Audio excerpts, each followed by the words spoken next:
വലത്ത് കാല് വെച്ച് അകത്തെ കയറണം. എന്റെ കമ്പനി വരുന്ന ആദ്യത്തെ മഹാനായ മനുഷ്യനാണ് സാർ.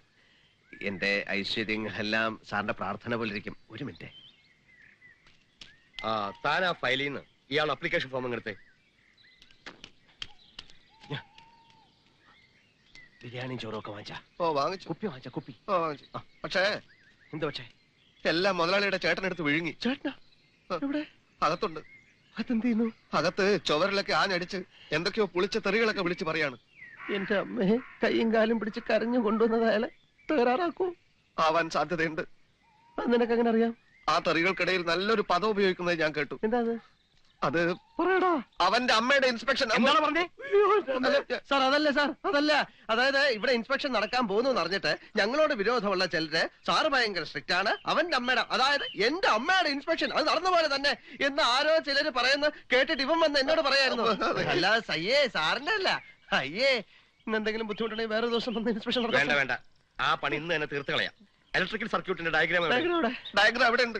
അവിടെ സാർ അവിടെ ഉണ്ട് സാർ.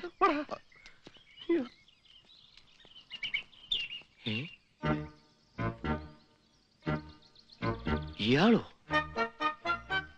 ഇയാളെന്താ ഇവിടെ? ഇയാളെ എനിക്കറിയില്ല, നിനക്കറിയാമോടാ? ഇയാളെ എവിടെയോ കണ്ടിട്ടുണ്ട്. സാർ ഇൻസ്പെക്ഷൻ വരുമ്പോ ആവശ്യമില്ലാത്തവർ ഇവിടെ നിൽക്കാൻ പാടില്ല എന്ന് അറിഞ്ഞൂടെ? വഴിപോക്കർ എന്തിനാ ഇവിടെ നിൽക്കുന്നത്? പ്ലീസ്, പൊതുവഴി അതാണ്, പൊതുവഴി അതാണ്, അതിലേ വെക്കുള്ളൂ, അതിലേ വെക്കുള്ളൂ. സാർ വലത്തുകാല് വെച്ച്, ഞാൻ നേരത്തെ പറഞ്ഞ പോലെ സാർ വലത്തുകാല് വെച്ച്. ISI മാർക്ക് എവിടെ? സൂക്ഷിച്ചു നോക്ക് സാറേ, അപ്പൊ കാണും. സാർ ഇത് ഡൽഹിയിൽ നിന്ന് കൊണ്ടുവന്ന ബെസ്റ്റ് സ്വിച്ചസ് ആണ് സാർ. ISI മാർക്ക് നിർബന്ധമാണ്. മോന്തയ്ക്കൊന്ന് കൊടുത്തിട്ട് കണ്ണാടി എടുത്ത് കാണിച്ചു കൊടുക്കണ, അപ്പൊ കാണും മാർക്ക്. അതൊക്കെ പോട്ടെ. കേബിൾസ് ഒക്കെ ആർമയുടെ അതെ സാർ. ഇല്ലെങ്കിൽ നീ എന്ത് ചെയ്യും? നീ മിണ്ടരുത്. ലൈറ്റിനും മെഷീനും ഒക്കെ ഒരേ കണക്ഷനാണ്. അത് ഞാൻ ഇതിന്റെ അത് പാടില്ലെന്ന് അറിഞ്ഞുകൂടെ? ഇതേ സമ്മതിക്കില്ല. സമ്മതിച്ചില്ലെങ്കിൽ താൻ ഇവിടുന്ന് പോവില്ലേ? ഇയാളാരാ?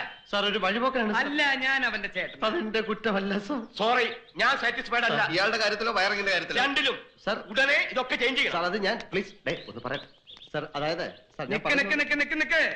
മര്യാദക്ക് പരിശോധിച്ച് ഒപ്പിടുന്നതാണ് നല്ലത്. ചുമ്മാ എന്തെങ്കിലും കുറ്റം കണ്ടുപിടിച്ച് തടസ്സം ഉണ്ടാക്കുക. ഇവരുടെ സ്ഥിരം വഴിന് മാറണോ? ഇല്ലെങ്കിൽ നീ എന്നെ സസ്പെൻഡ് ചെയ്യടാ.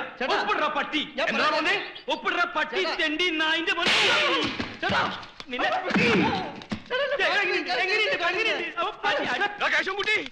എടുക്കടാ, വണ്ടി. നീ ഫാക്ടറി തുടങ്ങുന്നത് എനിക്കൊന്ന് കാണണം. ഫാക്ടറി തുടങ്ങിയില്ലെങ്കിൽ എനിക്കൊരു പുല്ലുമില്ലടാ. നീ പോടാ പട്ടി, കള്ളുടിയാ. കള്ളുടിയ നിന്റെ അച്ഛൻ. പോടാ.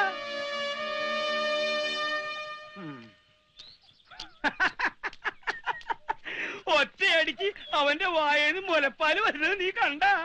ഞാൻ അയാളുടെ വായിലോട്ട് നോക്കിയില്ല. പിന്നെ നീ എവിടെ നോക്കിയിരിക്കായിരുന്നു? ഡാസ് ചെയ്തു, നീ കണ്ട? ഡാസ് ചെയ്തു. കൊല്ലണോ? കൊല്ലണോ എന്നെ? എന്നിട്ട് എന്റെ ശവം ചുട്ടുകരിച്ച് താൻ കഴിക്കുന്ന ചാരായത്തിൽ കലക്കി കുടിക്കണോ? നീ എന്നെടാ എന്ന് വിളിച്ചുവല്ലേടാ? കാണിച്ച തെണ്ടിത്തരത്തിന് തന്നെ അതല്ല വിളിക്കേണ്ടത്. എന്റെ നെഞ്ചത്ത് കയറി ചവിട്ടിയിട്ടല്ല കണ്ടവനോടുള്ള പക തീർക്കേണ്ടത്. എന്റെ ചോറി മണ്ണ് വാരിയിടാൻ ഞാൻ തന്നോട് എന്ത് തെറ്റാ ചെയ്തത്? ഒരടി കൊടുത്ത അവൻ ഒപ്പിടുന്നു കരുതി ഓടുന്ന് വിചാരിച്ചില്ലേ? ഇനിയിപ്പോ നമുക്ക് ഈ ബിസ്ക്കറ്റ് കമ്പനി നിർത്തി വല്ല മീൻ കച്ചവടത്തിനും പോകാൻ പോലെയാണ്.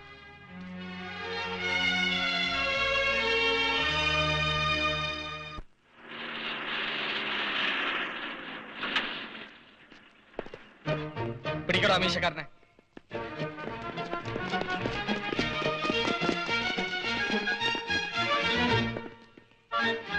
എന്താ അളിയ കാര്യം? ഇലക്ട്രിസിറ്റി ബോർഡിലെ എഞ്ചിനീയറെ വധിക്കാൻ ശ്രമിച്ചു എന്ന് അയാളുടെ പേര് ഒരു കംപ്ലൈന്റ് ഉണ്ട്. വധിക്കാനൊന്നും ശ്രമിച്ചില്ല. തല്ലിയില്ലേ? തല്ലി. അപ്പോൾ അയാൾ ഓടി രക്ഷപ്പെടാൻ ശ്രമിച്ചില്ലായിരുന്നെങ്കിൽ കൊല്ലിയില്ലായിരുന്നോ?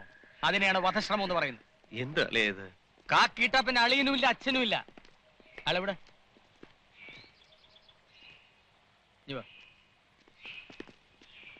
ഇതൊക്കെ ഒരു പെരട്ട് മാത്രമാണ്, ശമ്പളം വായിക്കണ്ടേ? നമ്മുടെ പഴയ എഞ്ചിനീയർ ഇല്ലേ അയാള്? ആക്ച്വലി എന്താണ് ഉണ്ടായത്? അയ്യോ